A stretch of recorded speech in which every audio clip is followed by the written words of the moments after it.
السلام عليكم ورحمة الله وبركاته. ازيكم يا حبايبي؟ عاملين ايه؟ يا رب دايما تكونوا بخير. قبل ما نبدأ الفيديو صلوا على النبي، اعملوا طبعا القناة ودوسوا لايك واكتبوا لي تعليق حلو كده. النهارده يا جماعة يوم التسلقة. انا قررت ان انا مش هطبخ النهارده، مش هعمل اكل. ايه هم هياكلوا بقى جبنة وبطيخ وكده، وكان عندنا شوية بواقي برضو في التلاجة، ده طبق رز طبق مكرونة وحمرنا معاه بطاطس.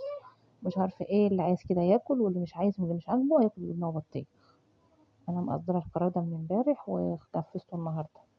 جايبين بقى بطيخة من السوق امبارح، ان امبارح كان السوق بتاعنا الاثنين. جايبين بطيخة، وكان عندنا صراحة حتة الجبنة دي انا شحتاها عشان ما ابقاش كدابة يا جماعة، انا بقى شحتة الجبنة دي جايبها من امي. شحتنا حتتين جبنة كده، وقطعنا حتة بطيخة وعملنا غدا. اللي عايز يتغدى بقى عملنا البتاع ده، وحطينا طبق البطيخ في التلاجة، واللي عايز يتغدى بيه كده. اديت لنفسي راحة يوم، وانا مش من حقي يعني اخد راحة يوم.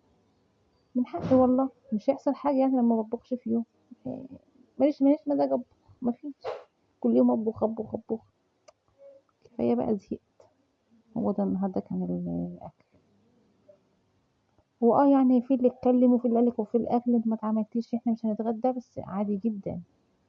عادي جدا، ولا كانهم بيكلموني اصلا، ولا كاني موجوده في البيت.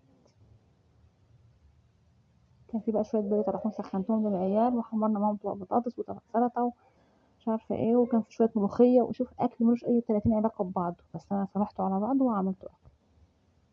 وده بقى اللي مش عاجبه الاكل بتاع التلاجة ياكل من ده. اللي كان من ده الصراحه جوزي. تعالوا يلا اتغدوا معانا.